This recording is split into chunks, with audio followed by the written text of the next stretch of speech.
আলেম সমাজ যদি সরকারের সাথে না হয় কেউ জিতলেও কিন্তু ক্ষমতা থাকতে পারবে না। আগামী নির্বাচনের আগে সমস্ত রাজনৈতিক দল এখানে অঙ্গীকার করতে হবে, জাতিসংঘের অফিসে এই দেশের আলেম সমাজ মানে না, এই দেশের মুসলমানরা আমরা মানব না।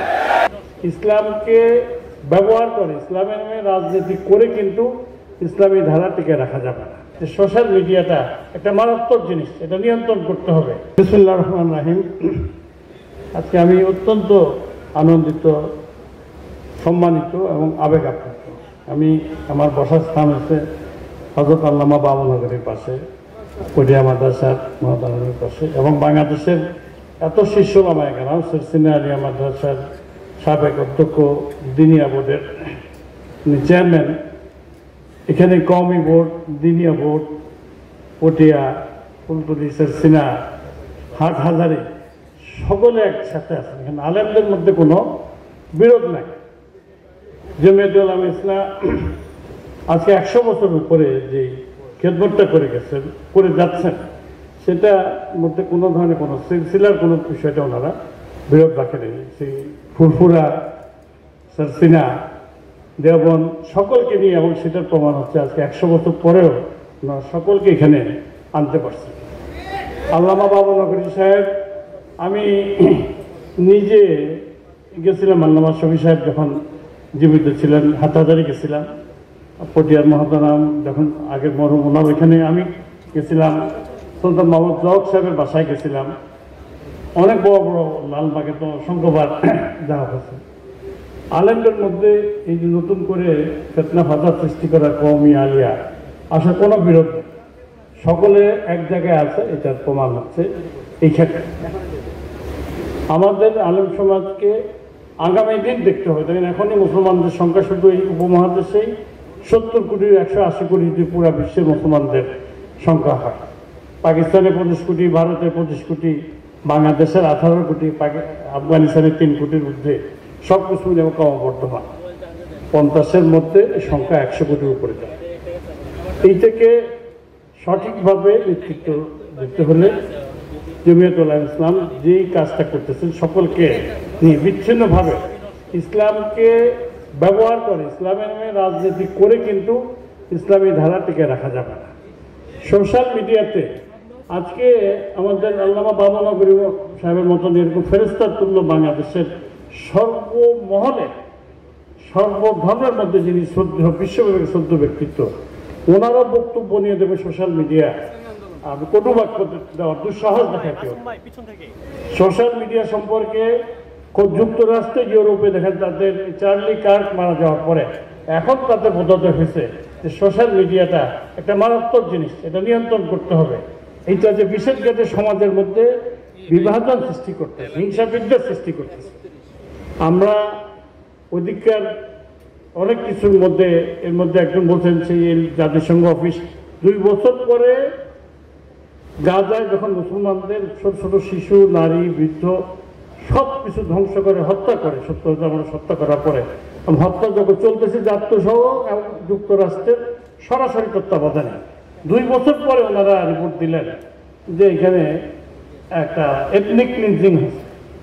2 বছর পরে ওনার মনে হয়েছে সেই জাতিসংঘের অফিস বাংলাদেশের দরকার নাই। জমিয়তুল উলামা ইসলাম আজকে একটা সঠিক সিদ্ধান্ত, সঠিক সময় দিচ্ছে।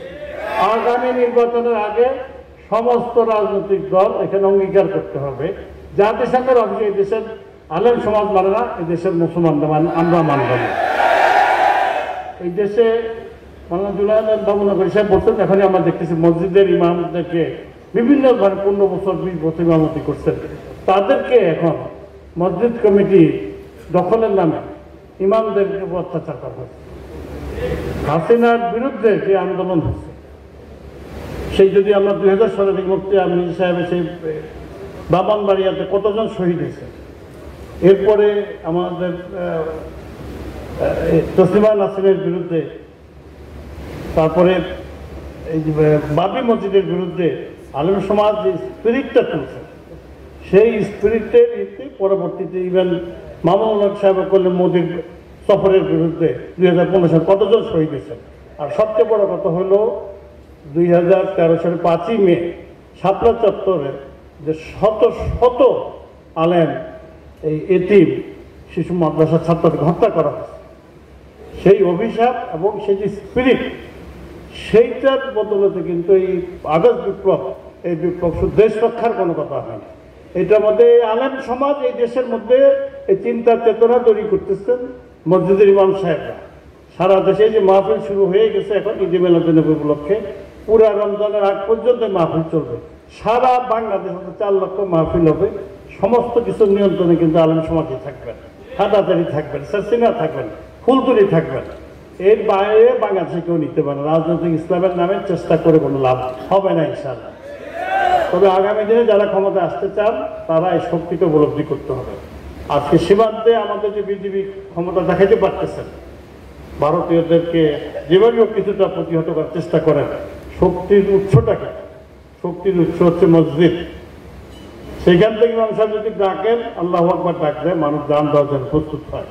কিন্তু কোনো রাজনৈতিক দল সম্মিলিত মিটিং করে যদি মানুষকে বলে যে ওখানে দাঁড়ায়, কেউ না যে জীবন দেশ রক্ষা করবে, সীমান্ত ছেড়ে চলে আসে, এই দেশের আলেমরা, ইমামরা এই স্পিরিটটা তৈরি করছে। এই দেশের অর্থনৈতিক উন্নয়ন, আজকে যে গার্মেন্টসে, টেক্সটাইল, বিভিন্ন প্রায় 60 লক্ষ নারী কাজ করে। তারা পর্দা করুক আর না করুক, 60 লক্ষ নারী কাজ করে। এই কাজ করার লিবার্টিটা দিতেছে কারা? তাদের সন্তানদেরকে রক্ষা করতেছে কারা? শত শত হাজার হাজার ফুরকানিয়া মাদ্রাসা, কওমি মাদ্রাসা, মহিলা মাদ্রাসা করে ডে কেয়ার সেন্টারে পরিণত করছে। তাদের সন্তানদেরকে আপনারা লালন পালন করতেছেন, এদেরকে লিল্লা বোর্ডিংয়ে নিয়ে খাওয়া দাওয়া করাইতেছেন। রাষ্ট্রের হাজার হাজার কোটি টাকা রক্ষা করতেছে আলেম সমাজ। ওরা বিনা পয়সায় তার সন্তানটাকে সারাদিন মাদ্রাসায় দিয়ে তিনি কাজ করে আসতেছেন, সংসার চালাচ্ছেন। রাষ্ট্র না ওই নারীর দায়িত্ব নিতে হচ্ছে, না সন্তানের দায়িত্ব নিতে হচ্ছে। সেই মুসলমান শাসন 1000 বছর উপরে দেশে আসছে, এই অঞ্চলে আসছে। পীর সুফি দরবেশরা আগে আসছেন, ওনারা খানকা করছেন, ওনারা প্রতিষ্ঠা করছে, এরপর তারা আসছে। তারা যখন চলে গেছে, এই দেশে রাজনৈতিক দ্বারা ইসলাম যারা করেন, মধ্যদিন সাহেব তো এই দেশের জমিদার প্রথার সপক্ষে ছিলেন, উনি ব্রিটিশ রাজের সপক্ষে ছিলেন। কিন্তু এই দেশের আলেম সমাজ ব্রিটিশদের বিরুদ্ধে প্রথম দাঁড়াইছে, ব্রিটিশ আমল। পরবর্তীতে মুসলমানদের জন্য আবাস জমি, সেই নেতৃত্ব আলেম সমাজ দিচ্ছে। তো যুগে যুগে সবসময় কিন্তু এই দেশে ইসলাম রক্ষা এবং ইসলামী সমাজের যারা সুবিধাভোগী, এই দেশের ব্যাংক, ইন্স্যুরেন্স থেকে শুরু করে গার্মেন্টস, ওনারা যে এত কিছু করতেছেন, সব কিছু কিন্তু আপনারা কিন্তু একটা ভিত্তি তৈরি করে নিরাপত্তা দিচ্ছেন। 5ই আগস্টের পরে এই দেশে বিশাল দাঙ্গাঙ্গামা হয়ে গেছে। আওয়ামী লীগের বড় বড় নেতাদের এখনও সে ভিডিও পাওয়া যায়, লক্ষ লক্ষ লোক হত্যাকাণ্ডের শিকার হবে এরকম আশঙ্কা ব্যক্ত করা হয়েছে। এটা কি শুধুমাত্র কোনো রাজনৈতিক দলের আহ্বানে থামছে, না পুলিশ সেনাবাহিনী কমাইতে পারছে? মসজিদের আহ্বান, আলেম সমাজের সম্মিলিত প্রয়াস, এখানের মধ্যে আলেম সমাজে কোনো বিরোধ ছিল না।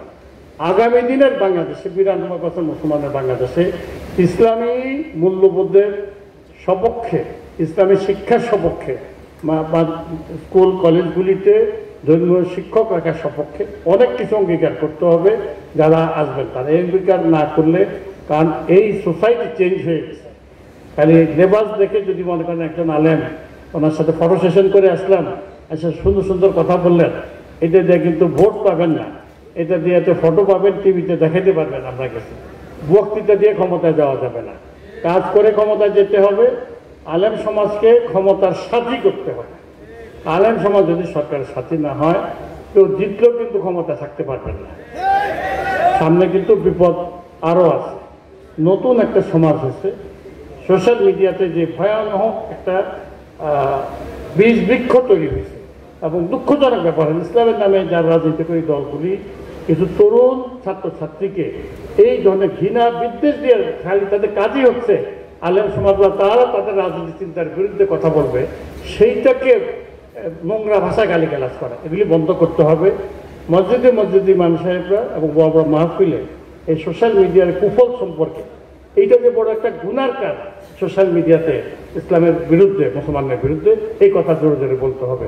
আজকে কথা বলার এত বড় একটা সুযোগ, এত সুন্দর জায়গা আমাকে এই সুযোগটা করে দিতেন জামায়াতুল ইসলামের নেতৃবৃন্দ, আমি সকলের কাছে কৃতজ্ঞ।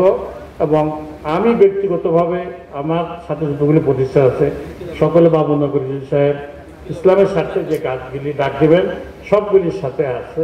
আমরা থাকবো ইনশাল্লাহ।